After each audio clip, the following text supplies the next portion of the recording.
Bueno, buenos días a todos y a todas. Muchas gracias por conectarse a un nuevo ciclo de charlas CAEM. En esta oportunidad nos encuentra un tema de interés que es todos los aspectos relevantes en torno al RIGI y todo lo vinculado a la creación o a la instauración de nuevas garantías que se van a desarrollar en este régimen. En el día de hoy nos acompaña Carlos Piñeiro, que es director de custodia del Banco Comafi, Viviana Ogasaguara, gerente de custodia de la misma entidad, Alexia Rosenthal e Ignacio Criado Díaz, socios de Tanoria Casañe, y finalmente Sergio Cabella, que es partner International Tax and Transaction de Ernst Young. Así que bueno, abrimos el juego.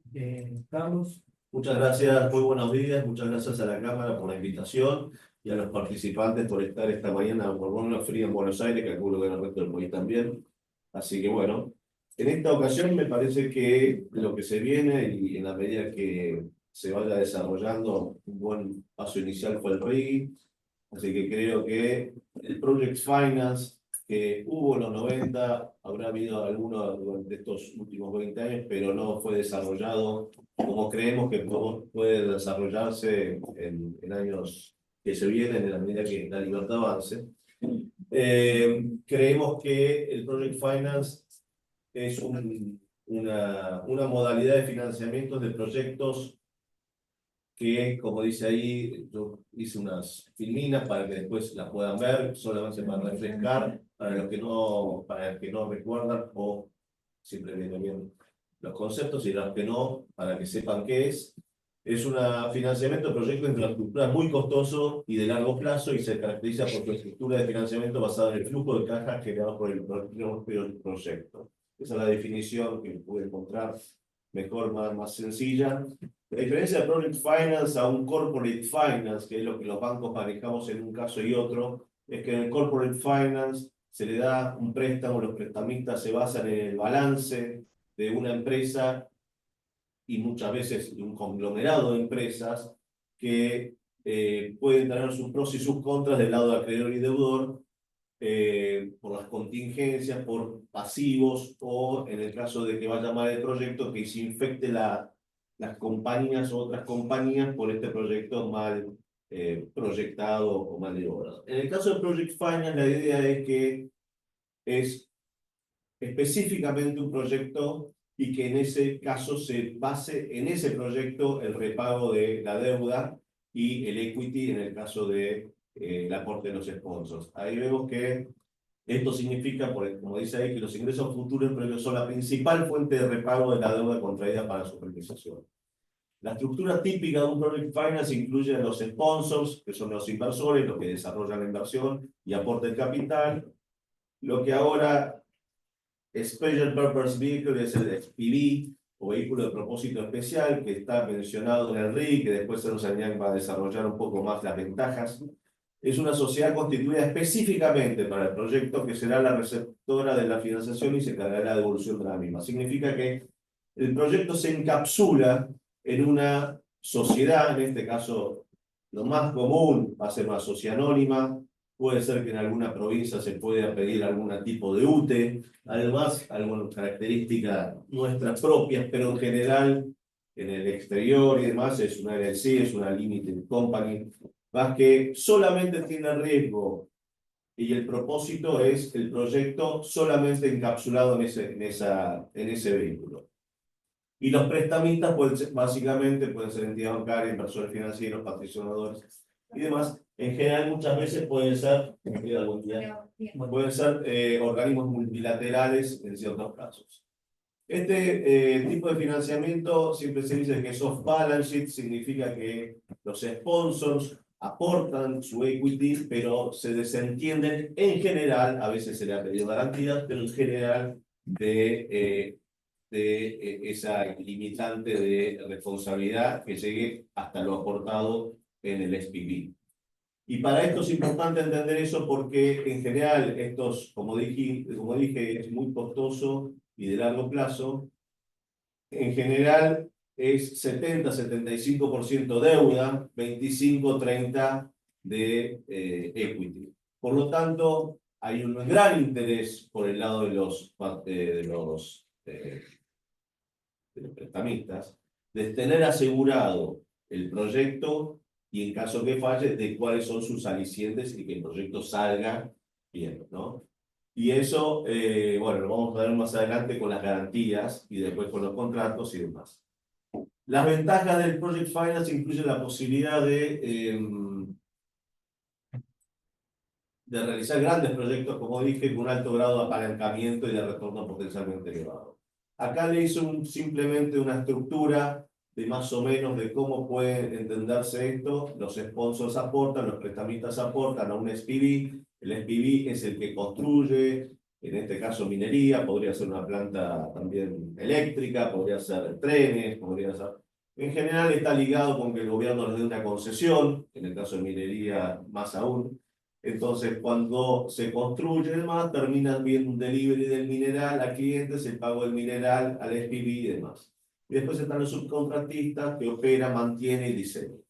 Esto es lo sencillito de un proyecto. Acá hay que después agregarle, que Viviana Berzaguara del equipo de Comafi va a agregar, el tipo de fideicomisos y garantías que sobre esto los prestamistas en general, estoy diciendo el 99%, exigen para que haya una seguridad de repago de los préstamos. Ya dije, es gran apalancamiento, 70-75%, por lo tanto, ningún prestamista va a dejar de asegurarse que eso está prepagado. Esto es a nivel internacional y demás. Y bueno, los americanos dicen que hay que cumplir con el UCC, Article 9, no importa del Uniform Code, que básicamente es un security interest, se llaman los contratos, y que eso incluye prendas, hipotecas y fideicomisos. Si quieren, me exigieron ser rápido, así que estoy tratando de ir rápido. No es que, podría ir más después, pero me exigieron. Así que perdón. Después está abierto a preguntas. Los contratos más habituales en un Project Finance es el contrato, obviamente, de construcción. Esto está más que visto. Contrato de operación y mantenimiento, contrato de suministro, contrato de offtake, contrato de concesión, acuerdo de financiamiento. Está explicado ahí. No hay mucho más que uno pueda decir, pero esto podría haber más, obviamente, depende también la habitualidad o el tipo de contrato de estructuras o de proyecto, pero básicamente son los contratos que van a regular la construcción y mantenimiento y el performance de ese proyecto y sobre los que los prestamistas van a prestar mucha atención cuáles son los términos y condiciones de cada uno de esos contratos y cómo se van a garantizar. Insisto, es la única fuente de repago, cómo están bien hechos esos contratos. ¿Está bien? Entonces, no es menor entender que hay un set de contratos en el cual los prestamistas van a prestar mucha atención sobre eso en el día de mañana. Si quieren, próximo. Y acá vienen los contratos de garantía, los más relevantes. Hay una garantía de cumplimiento que asegura que el contratista cumplirá con las especificaciones técnicas. Esto es muy importante. Los abogados también acá presentes del estudio TCA los revisan permanentemente este tipo de contratos. El de buen funcionamiento no significa, en el primer caso, significa que lo que se dijo que iba a haber está, y si no, se sacan garantías para eso, seguros. Después el funcionamiento. ¿Por qué el funcionamiento? Porque, insisto, la garantía de ese flujo de pagos, de flujo futuro de fondos, por el delivery del mineral en este caso, pero por el de esa energía, es fundamental. Por lo tanto, tiene que haber una garantía de buen funcionamiento post desarrollo del proyecto. Después hay un set de fideicomisos de garantía. En este caso, garantiza la deuda mediante la cesión fiduciaria de todos los contratos. Todo lo que dije anteriormente en el slide anterior, en general, se pone en forma suspensiva o resolutoria en un fideicomiso, porque en caso de fallar, los prestamistas lo que quieren es tener todo el proyecto en mano, si es que hay que cambiar de manos de la SPV. Entonces, eso es muy importante. Después, insisto, Viviana el equipo de Comafi va a poder explicar cuáles son las diferentes alternativas. Después está un set de hipotecas y prendas, en la medida que haya, obviamente, inmuebles registrables, que en general en la industria minera es lo habitual. En los años 90 tuvimos el caso más emblemático de Minera Lumbrera, Cerro Vanguardia y demás. Eran este tipo de sets de garantías. Y después están las cartas de crédito, que son los compromisos por parte de un banco que van a cumplir con los diferentes beneficiarios en caso de compromisos de parte del deudor. Eso se puede no sacar, pero en general existen. Y después está el seguro de riesgo de construcción de operación. Cubre riesgos específicos asociados a la construcción de operación del proyecto. Pero más que nada me centro en el Project Finance, es lo que en general en la industria minera, así como otras industrias de alto costo y largo plazo, se hace para tener visibilidad de los riesgos, del repago y a su vez para beneficio del acreedor que sea el repago de la deuda y para beneficio del deudor, digo bien ahora, para no tener que estar, vamos a llamar, no contaminando, pero teniendo que llevar contingencias de un proyecto a otro tipo de industria o de la misma industria. No quiere decir que puede ser la misma industria, puede ser una explotación minera en un lado y en otra, y son dos project finance. Y entre ellos pueden ser independientes, con sus propios beneficiarios, sus propias prestamistas y sus propios inversores que pueden coexistir. Entonces, un poco la idea es reflotar este tipo de estructuras. En el Banco Comafi, en el 2018, compró la parte de Deutsche Bank, donde nosotros venimos de Deutsche Bank, donde hacíamos mucho de estos tipos de financiamiento, y ahora en Comafi también lo hacemos, como hoy estamos hablando, desde plantas fotovoltaicas hasta generación, otro tipo de energías eólicas y bueno.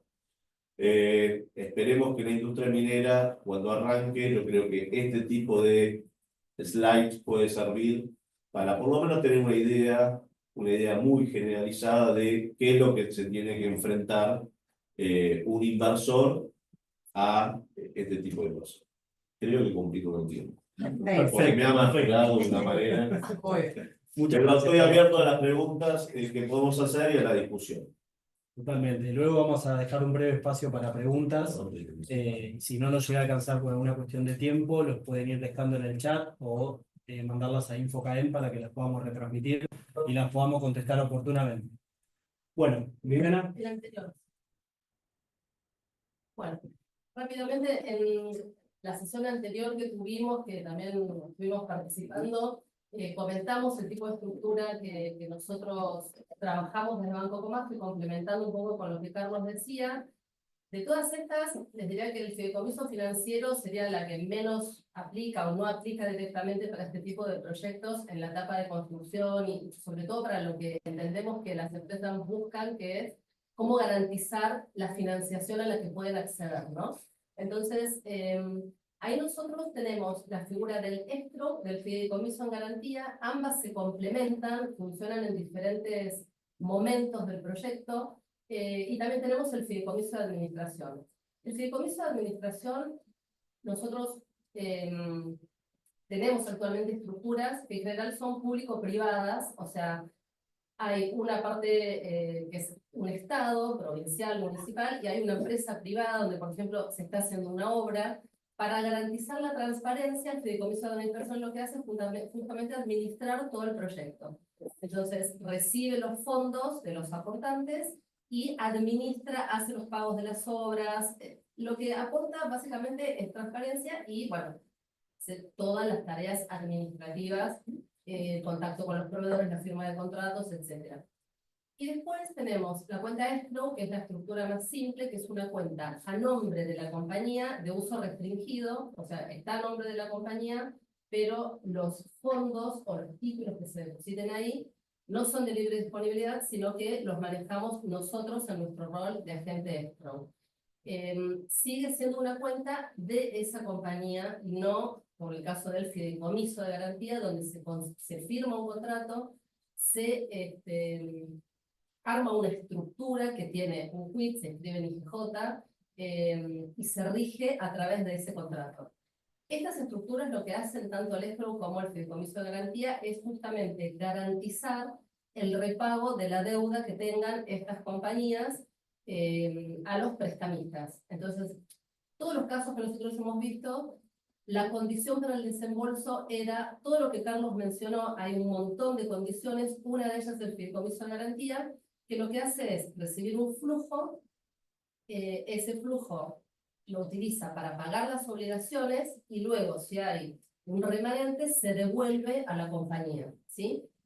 Como la minería es un tipo de actividad donde por ahí los tiempos de construcción del proyecto son más largos que en otros tipos de proyectos que nosotros tenemos, como por ejemplo energía solar, ahí en general, y después la otra complejidad es que las exportaciones no se pueden ceder a un fideicomiso, y para que el fideicomiso funcione, sí o sí tiene que haber un activo que se ceda, un flujo que se ceda y que asegure ese repago. Por los tiempos que entendemos que tiene la minería, ese flujo no está de manera inmediata, con lo cual el escrow es una buena forma de complementar. Ahora el estudio TCA va a explicar desde la parte legal cómo se puede instrumentar, y una vez que ese flujo entra al escrow, luego en caso de un incumplimiento se puede ceder al fideicomiso. En otros casos, otro tipo de proyectos, es más simple, como Carlos decía. Nosotros tenemos, por ejemplo, algunos de energía solar, donde la energía se vende, recibimos los pagos de la energía de cabeza, con eso pagamos las obligaciones, el remanente se devuelve. Creo que no me estoy olvidando de nada ahí. Si quieren les doy ya la palabra al estudio que se haga para que ellos les cuenten desde un ejemplo por ahí práctico cómo se puede conjugar el escrow con el fideicomiso, y especialmente con el tema de la complejidad que tienen las exportaciones, que no se pueden ceder al fideicomiso. Vale. Perfecto.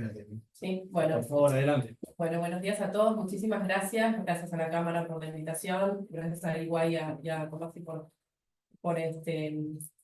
juntos dar este panel, que creo que nos complementamos en nuestros diferentes roles de manera natural. Cada vez que hay un proyecto de financiamiento de esta naturaleza, hay un banco que organiza, coordina y actúa como agente de la garantía. Por lo general hay más de un digamos, prestamista, entonces siempre las garantías están a favor de un agente de la garantía para beneficio de todos los prestamistas, porque si no sería muy difícil poner a todos los prestamistas como beneficiarios directos. Es más fácil administrar esas garantías si hay un agente que es el que nuclea esa garantía para beneficio de todos.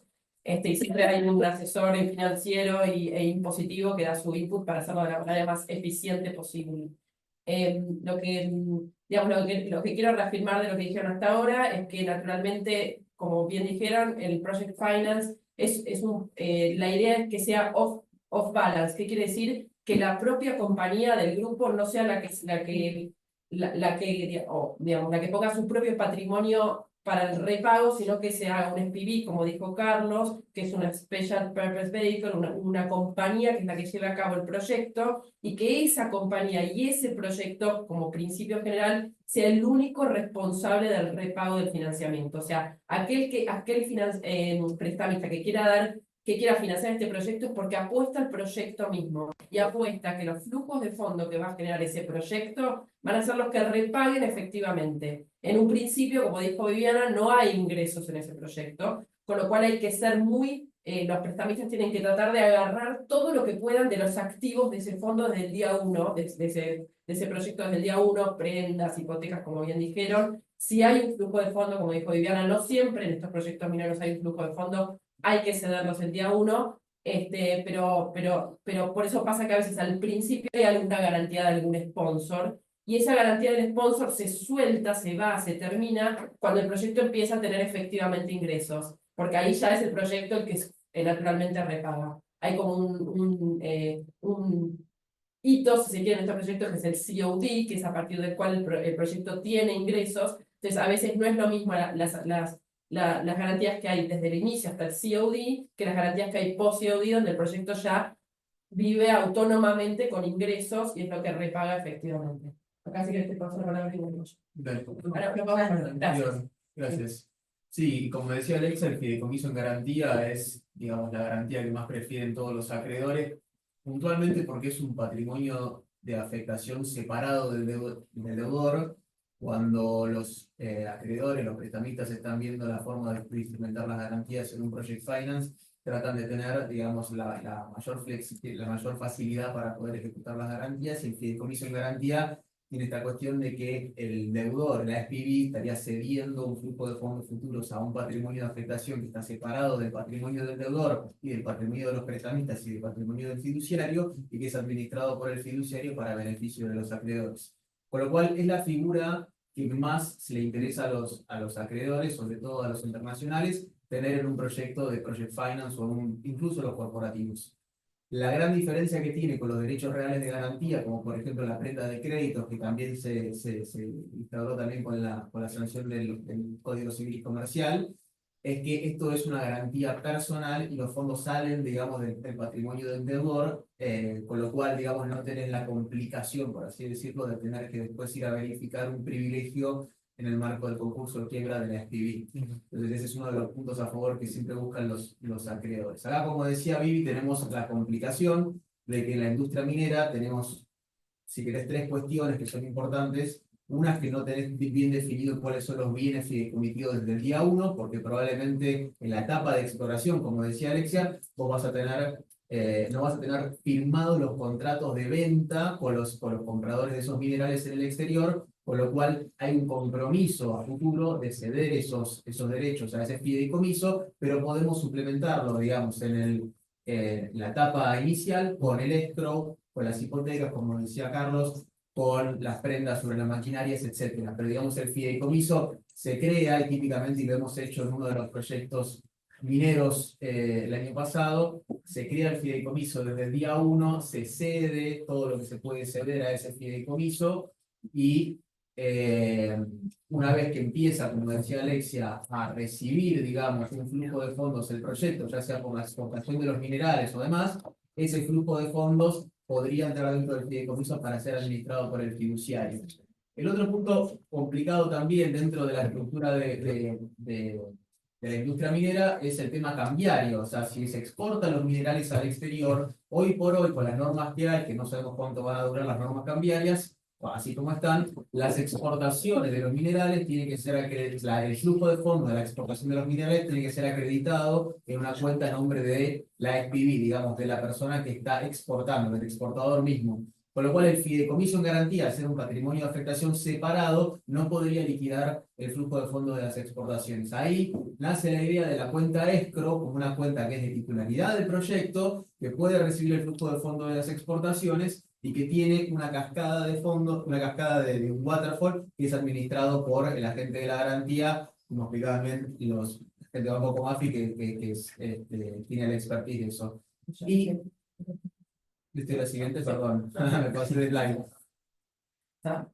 Si quieres seguir aún. Sí, no, si te vas a terminar. Bueno, no, y entonces justamente lo que hace la cuenta escrow es dar algún tipo de seguridad a los acreedores, que si bien no es un fideicomiso porque no es un patrimonio de afectación separado del deudor, es una cuenta administrada que ya tiene una cascada predeterminada que típicamente viene de la mano de un presupuesto mensual que pone la minera en la mesa, aprobado por los acreedores, diciendo: yo tengo de OPEX o de CAPEX local y de OPEX del exterior tantos fondos para gastar por mes.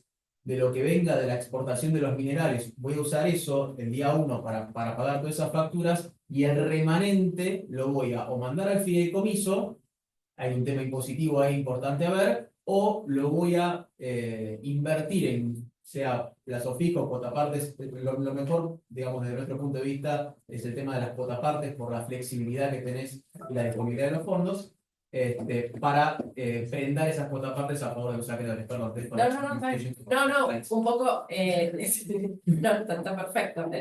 Básicamente, para hacer doble clic acá, la diferencia entre el escrow y el fideicomiso es que el fideicomiso es un patrimonio de afectación separado, está resguardado de los acreedores que pueden venir y pedir, digamos, que pueden de alguna manera ir en contra del patrimonio de la compañía. Acá no, esto está es un patrimonio con su FUIT y su administración, que es, Comafi es el fiduciario y no pueden ir con este fideicomiso. La cuenta de escrow está dentro del patrimonio de la compañía, con lo cual puede ser atacado por los acreedores. Lo bueno que tiene la cuenta de escrow es que no tiene, está fuera del riesgo discrecionalidad de la compañía. O sea, la compañía no tiene manejo discrecional de esa cuenta, sino que el escrow agent, que es Comafi, lo maneja de manera, digamos, con una instrucción previa ya dada desde el inicio, no sale de la discrecionalidad de la compañía, pero está dentro de su patrimonio. Como bien dijo Nacho, el problema con las exportaciones hoy, como está el régimen, es que aquel que exporta tiene que liquidar dentro de su propia cuenta. Entonces no podemos zafar de, hoy como está, de liquidar una propia cuenta de la minera. ¿Cómo sacamos riesgo de discrecionalidad de la minera? Con el escrow, sacándole toda discrecionalidad en el uso de fondos.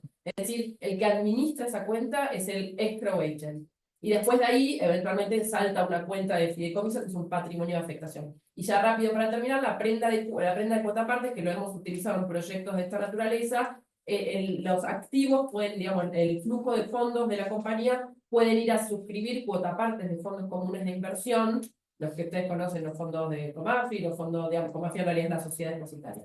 En varios de los fondos comunes de inversión, los fondos FIMA de este mundo, en donde lo que se hace es prendan las cuotapartes a favor del proyecto también y de los acreedores. Y esta inscripción, digamos, esta mecánica es de muy fácil instrumentación y con la anotación de la prenda en el libro de registro de la sociedad depositaria de fondos comunes de inversión, se puede, digamos, administrar de manera que es algo que le gusta mucho a los acreedores por la liquidez que representa. De hecho, digamos, no, que de hecho también agrego que esta estructura, digamos, del fideicomiso en garantía, del escrow y la prenda de cuotapartes, lo hemos probado con acreedores internacionales respecto de proyectos mineros y lo han avalado los acreedores internacionales, por lo cual es una estructura que puede servir para próximos proyectos de minería. Nosotros lo hicimos para un proyecto de litio, pero puede ser para cualquier mineral. Perfecto. Y el último punto, que es, esto me parece un técnico. El último punto que un poco creo que está bueno también del fideicomiso es el tema de la alícuota reducida. Los fondos cuando entran dentro del fideicomiso, como todos saben, todas las cuentas bancarias en Argentina, excepto algunas excepciones muy particulares, están grabadas las transferencias, es decir, cuando ingresan los fondos y cuando salen los fondos están grabados por el impuesto de débitos y créditos, que tiene una alícuota general del 0,6%. Los fideicomisos que califiquen de garantía tienen una alícuota reducida que se reduce a 0,075 el débito y 0,075 el crédito. Con lo cual, esto también ayuda a abaratar un poco los costos de las transferencias que haya en un proyecto utilizando un fideicomiso en garantía. Cuyos fiduciarios son bancos, esto es importante, el Comafi es un banco. Exactamente. Con lo cual, nada, eso solamente lo quería mencionar como para que lo sepan. Abiertos a preguntas también y agregamos ahí igual. Bueno, muchas gracias. Continuamos, bueno, ya que estamos hablando de aspectos tan particulares del RIGI, nos parece conveniente también refrescar un poco todos aquellos beneficios, sobre todo los fiscales, que trae el régimen. Para eso, Sergio. Sí, muchas gracias. Toma la palabra. Acá estamos yendo a la presentación, pero primero agradecer a la Cámara la invitación y por supuesto a toda la audiencia, que veo que es mucha, hay más de 50 personas, 50 empresas, lo cual es muy importante. Antes.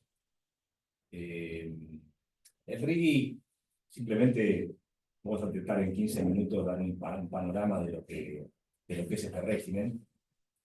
Como todos saben, el RIGI es un articulado, un sistema de promoción que estaba incluido en la ley de bases, que fue aprobado el 8 de julio del 2024, con lo cual ya está en vigencia, y está en vigencia para su, digamos, aplicación por el término de 2 años, la posibilidad de extender un año más, con lo cual todas las empresas que quieran, digamos, aplicar a este régimen tienen 2 años a partir del 8 de julio, eventualmente extendible un año más. ¿Cuáles son los objetivos? Yo diría, y para hacerlo muy sencillo y rápido, ustedes ven el segundo bullet, me parece que es el fundamental, ¿no? Es un régimen que otorga certidumbre, seguridad jurídica y protección especial y esta es la parte, diría, más novedosa, para el caso de eventuales desviaciones o incumplimientos por parte de la administración pública y el Estado. Es el primer régimen de promoción que yo veo, tengo 30 años haciendo impuestos en este país, que protege al inversor del mismo Estado, cosa realmente muy particular y más allá del comentario, me parece interesante porque en todo el articulado se nota la intención del Estado de proteger al inversor. En general, estos proyectos de promoción, lo que el Estado busca es restringir al inversor, justamente para que no haga macanas en materia fiscal.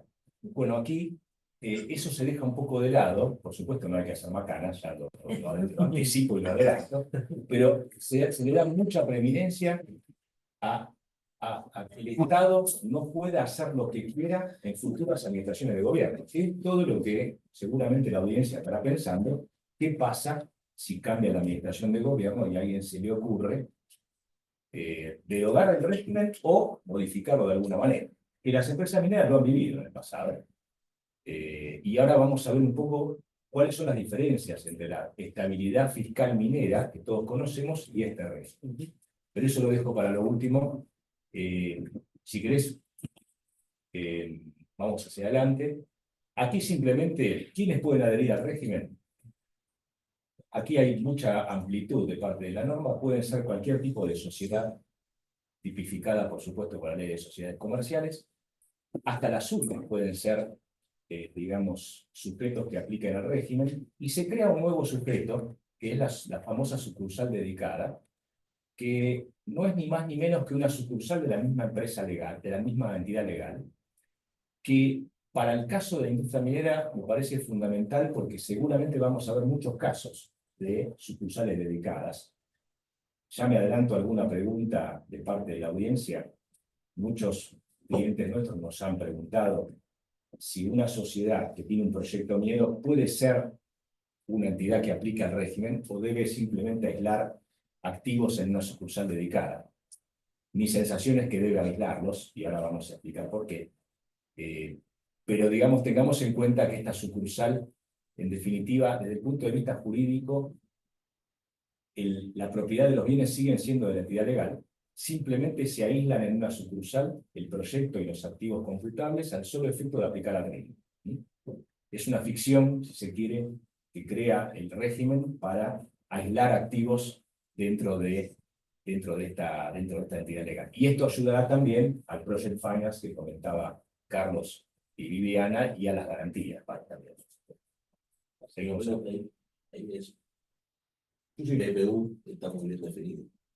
El BPU, justamente, Si quieres hablar para atrás, anda para atrás. El BPU está bien. Entonces, no. Justamente, el vehículo de proyecto único, la famosa sigla BPU, es el vehículo de propósito especial, o el SPV, que comentaba Carlos, que es, estos proyectos solamente van a poder vivir dentro de un vehículo especial. Por eso es que será necesario aislar los activos en este vehículo especial, ¿no? Adelante. Simplemente a los efectos de mencionarlo, el RIGI, más allá de que se le aplica al BPU, es importante porque se va a extender en sus beneficios a la cadena de valor, a las empresas locales que sirvan al BPU, ya sea con bienes o con servicios. Si tienen bienes importados o prestan servicios con bienes importados, esa compañía local que sirva al BPU va a tener una exención de impuestos de derechos de importación y de percepciones en aduana. Lo cual me parece interesante porque este va a ser el efecto derrame de los beneficios del RIGI en la cadena de valor, incluso de la propiedad de las potenciales compañías mineras. Es más, todas las compañías de servicios mineros que ayuden o asistan al BPU del proyecto, también van a tener este tipo de exención.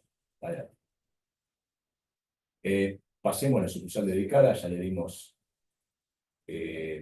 requisitos. Esto ya los diarios lo han establecido, lo han dicho, pero lo que quiero comentar aquí es que justamente como gran inversión se define al proyecto que involucra y lo dice expresamente la norma, adquisición, producción, construcción y o desarrollo de activos, que cumplan las siguientes condiciones. Básicamente, una inversión mayor a 200 millones y menor a 900, y un carácter de largo plazo, que para el caso minero no hay dudas, hay ciertas dudas para el petróleo, pero un ratio de largo plazo que todos estos proyectos lo van a cumplir. Y existen ciertos beneficios particulares para aquellos proyectos de más de 1.000 millones de dólares, pero que tienen que ser categorizados como exportadores de largo plazo en mercados globales. Ahí el litio diría que es el único, diría tal vez el cobre, que pueda generar en algunos proyectos la posibilidad de entrar en esta categoría, que es una categoría para elegidos, digamos, ¿no? Adelante.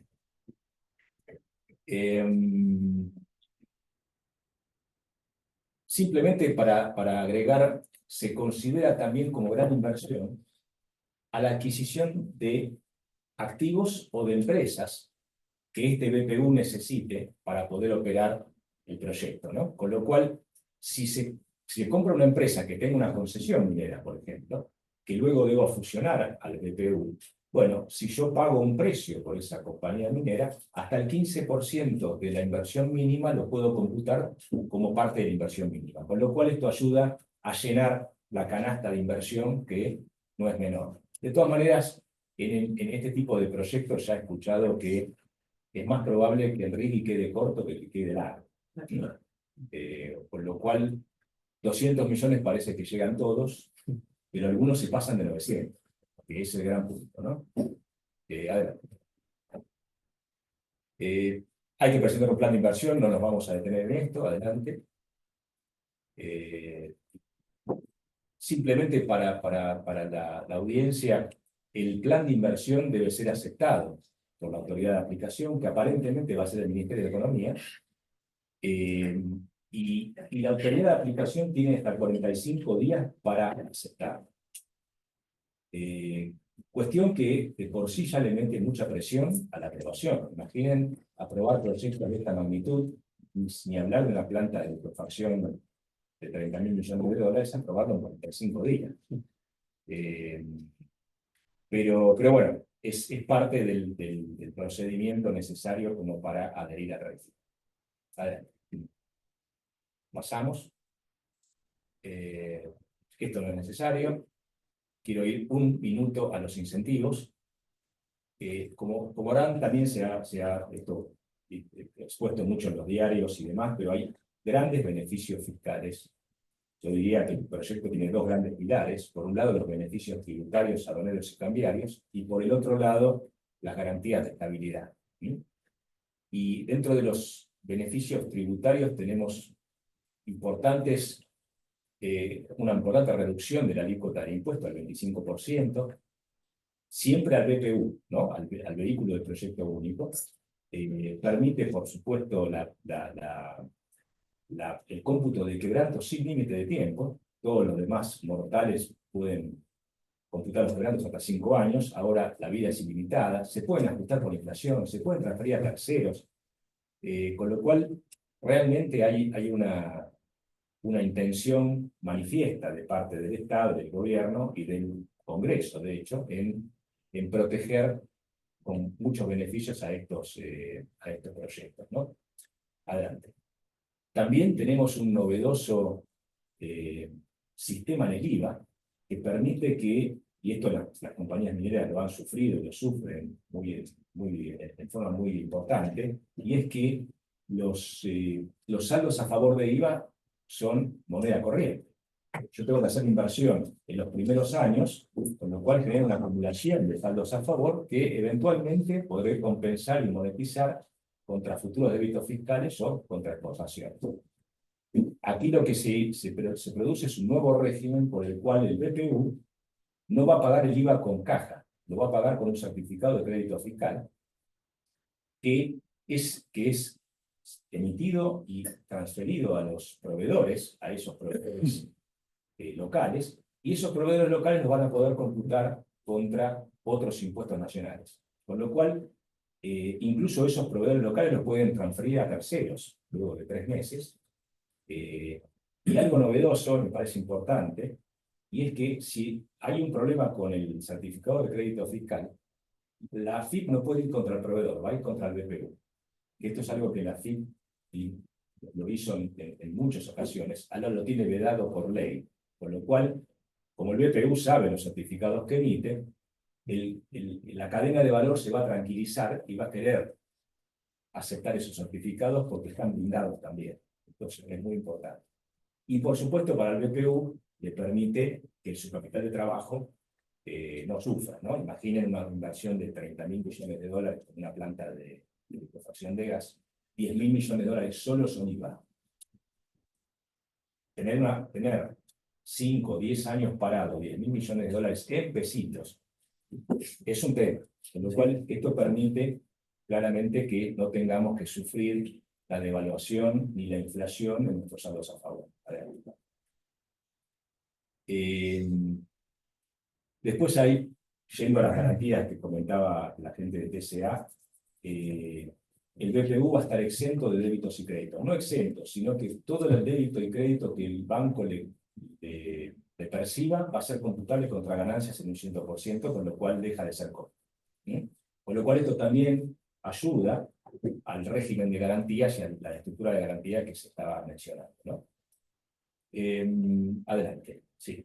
Beneficios aduaneros, simplemente exención total de derechos de importación y percepciones de aduana, que no son menores. Adelante. Quiero ir simplemente a los... adelante con esto. Seguí pasando. Incentivos cambiarios, simplemente también para las garantías que mencionaban tanto Carlos como TCA.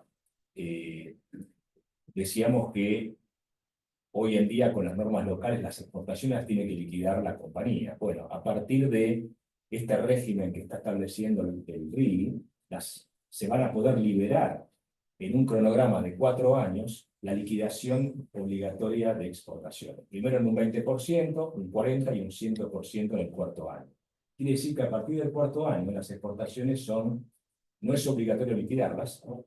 Con lo cual ya, a los efectos también de la garantía, eso le permitirá fideicomitir flujos de fondos futuros por los contratos, ¿no?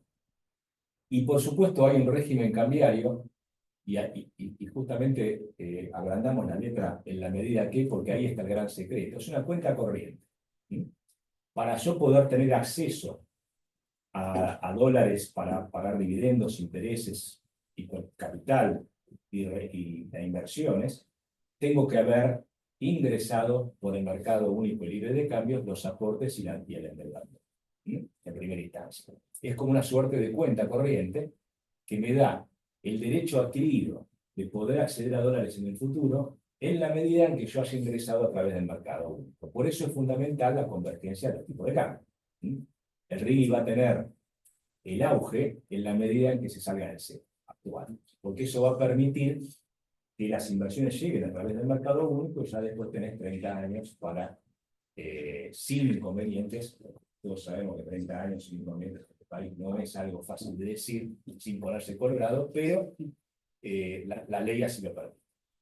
Y quería ir en los últimos minutos a las garantías. Vamos a la estabilidad. Exacto. El régimen tiene, y esto es para también que la audiencia lo transmita a la casa matriz, si son internacionales. La gran pregunta que recibimos, por supuesto, desde la parte de los inversores extranjeros es: ¿esta vez es cierto? Y la verdad es que está instrumentado el régimen de tal manera que pareciera que esta vez es cierto. De hecho, y acá voy a hacer una diferencia con la estabilidad minera, que esta audiencia ha sufrido desde el año 93 en adelante, porque de alguna manera ciertas deficiencias en la redacción de la norma han permitido que de alguna manera se vulnere la estabilidad minera. Bueno, en este caso particular, el régimen establece una estabilidad normativa, cambiaria, aduanera y fiscal por 30 años. Esto quiere decir que los incentivos que da el régimen no pueden ser afectados ni por derogación de la ley, ni por modificación de la ley. La ley digamos, de estabilidad minera del año 90, lo que estabilizaba era la carga tributaria total del proyecto, pero no la norma. Hoy la norma está prevista en el mismo eje normativo, con lo cual el que se vería afectado, en este caso la compañía minera, debía probar que su carga financiera total, tributaria total, era vulnerada. En este caso no. En este caso la carga de la prueba está para el fisco, se invierte. El fisco tiene que probar que un nuevo impuesto vulnera la carga tributaria total del proyecto. Y si no lo puede probar, el impuesto no es aplicado. Esto le da, y yo quiero ver a un juez con este tipo de norma, cómo va a ser para poder vulnerar una estabilidad fiscal. Yo creo que la Corte en minera del Altiplano salió por la tangente por la redacción de la norma anterior. En este caso yo lo veo difícil que se pueda vulnerar una estabilidad.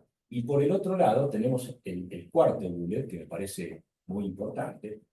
Si se crea un nuevo impuesto y la compañía minera debe pagarlo, o elige pagarlo, por ejemplo, derechos de importación, como ocurrió en los años 2000, bueno, automáticamente la compañía minera puede o rechazar el pago, o si lo paga, computarlo contra impuestos directamente, sin necesidad de aprobación previa. Con lo cual aquí no va a ocurrir lo que ocurrió en el pasado, de que la compañía minera tenga que salir a pagar el derecho de exportación por la estabilidad anterior, y después pedir la devolución al Estado. Hay muchas compañías que nos están escuchando que deben tener un crédito en el saldos a favor que se van devaluando en pesos. Bueno, con estos dos puntos me parece que es central la diferencia entre la estabilidad anterior y la estabilidad actual. Esto va a blindar, me da la sensación, al BPU y por supuesto a tranquilizar a los accionistas y a los acreedores del Project Finance en materia de certidumbre.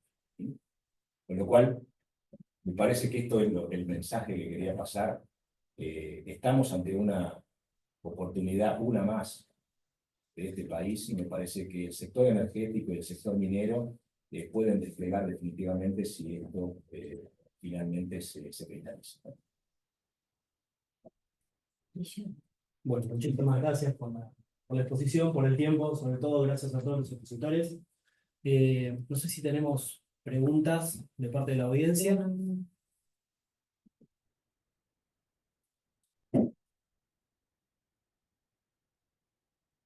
Bueno, respecto a la pregunta de regalías, CAEM ya ha fijado una postura y podemos compartir el link para que vean el comunicado que hemos expedido hace unos días cuando surgió la sanción del paquete fiscal, así que se lo compartimos para su análisis. Una en particular, a ver, bajo un poco, por favor. A cargo de iniciar, asistir y llevar a cabo proyectos geotérmicos en apoyo a la minería de la puna, en particular del litio. En el marco del RIGI, ¿cómo se puede facilitar el arranque de tales proyectos, los cuales siempre necesitan arriesgar 1, 2 o 3 para llevarlos a nivel de factibilidad bancaria? No es muy clara la pregunta, por ahí si nos podés dar alguna precisión más para poder contestarla.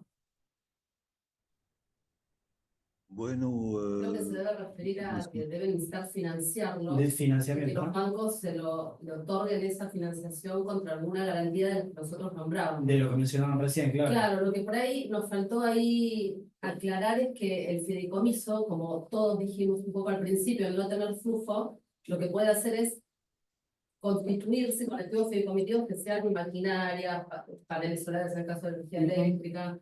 Y cuando empieza a tener flujo, como dijimos, ahí comienza a repagar con eso. Pero en un principio, además de la garantía que mencionó Alexia, Claro. podríamos hacer un fideicomiso donde tenga maquinaria, tierra, donde todo esté prendado. Incluso títulos propios de que constituye el Títulos SPVI, públicos. títulos públicos, donde A las mismas acciones. las acciones y demás, donde puedan calificar con otro balance para, sobre todo en la parte, me imagino, el estudio de factibilidad, la exploración, donde todavía no es concreto y todavía no hay un desembolso grande, con planteamientos, ahí se puede ver el crediticio, ¿no? Por eso dijimos que hay como dos etapas, Sí. hasta que el proyecto tenga ingresos y previo a que el proyecto tenga ingresos. Previo a que el proyecto tenga ingresos, a veces es necesario que algún sponsor o accionista del SPV ponga alguna garantía adicional.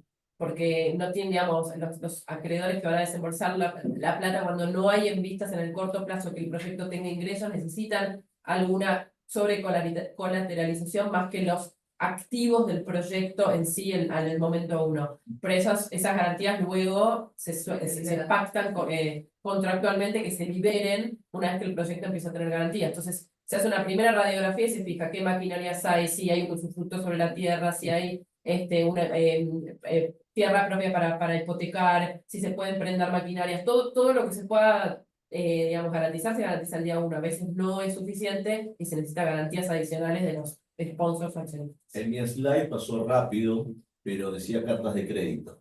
También. Mencionar cartas de crédito. Cartas de crédito es lo más fácil cuando uno es internacional y tiene un banco afuera, decir, bueno, acá está el banco que me avala para este periodo.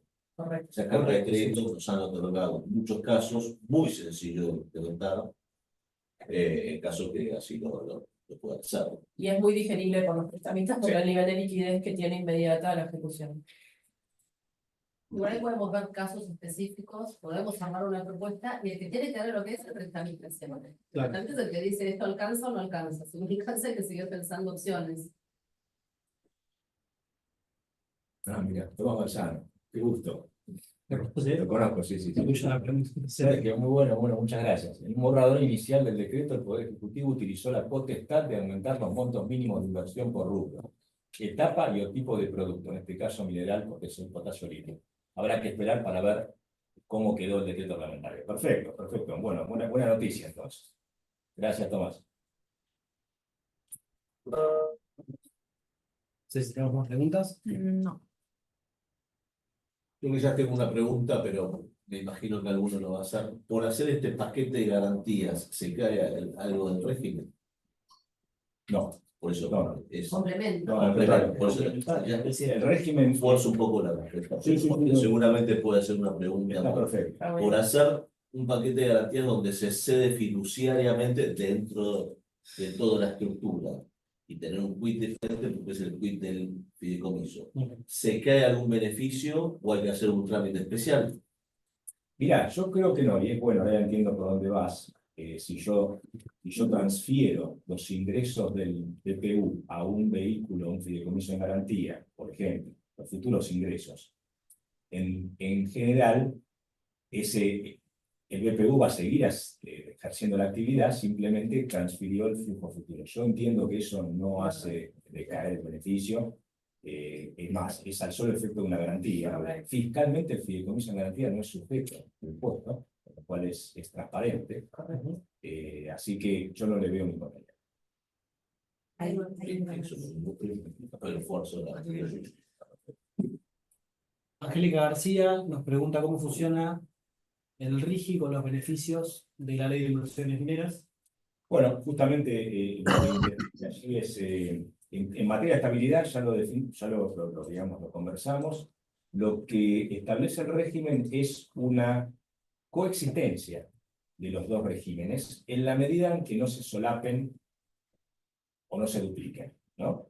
Es decir, que una compañía minera puede optar entre la amortización acelerada de sus bienes según la Ley de Inversiones Mineras o la amortización acelerada de acuerdo al RIGI. Con lo cual, existe la posibilidad de que coexistan los beneficios en la medida en que no se solapen. Esa es un poco la respuesta corta a tu pregunta. ¿Alguna pregunta más?